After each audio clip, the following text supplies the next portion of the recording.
Les panneaux d'affichage de l'aéroport de Kiev hors service, des banques ukrainiennes à l'arrêt.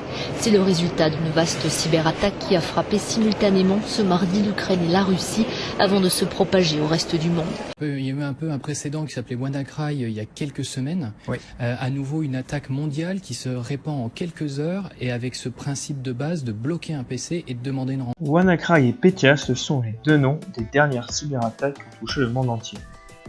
Ce qui peut paraître anecdotique ou de notre temps, mais pourtant pas.